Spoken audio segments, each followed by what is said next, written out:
श्री शिवाय नमस्तुभ्यम. Hi friends, कसे आहात सगळेजण? नक्कीच आनंदात असाल. भोलेनाथ तुम्हा सर्वांवरती कृपा करो. हे बघा, पेरूचं झाड आहे शेतातलं. इतके छान पेरू आहे त्याला, पण थोडंसं हवामानाच्या ह्याच्यामुळं थोडीशी कीड लागायला लागलेली आहे. आम्ही काय याला फवारणी वगैरे करत नाही ना, कारण आपले थोडेसे झाड आहेत, बाग वगैरे काही नाही आहे अशी. बघा किती छान पेरू आहेत आणि आतून लाल आहेत. आम्ही घेतानाच असं घेतलेलं आहे. आणि एक पेरू मी इथं तुम्हाला चिरून म्हणजे फोडून दाखवत आहे हातानेच. आणि हे बघा, जास्वंदीचं झाड, इतकी फुलं लागतात ना याला. आता तरी कमी आहेत, कारण पाऊस सारखं वातावरण व्यवस्थित नसल्यामुळं. तर खूप छान येतात लाल फुलं. शेतातलं वातावरण असं बघितलं की मनाला प्रसन्न वाटतं, म्हणून एक व्हिडिओ घेतला आणि तुमच्यासोबत शेअर करत आहे.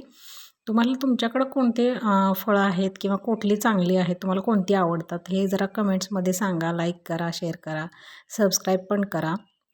जास्वंदीचे पण आयुर्वेदिक पण खूप फायदे आहेत. केसांसाठी खूप छान आहे जास्वंदीची फुलं. तुम्हाला कसे वाटतात सांगा व्हिडिओ.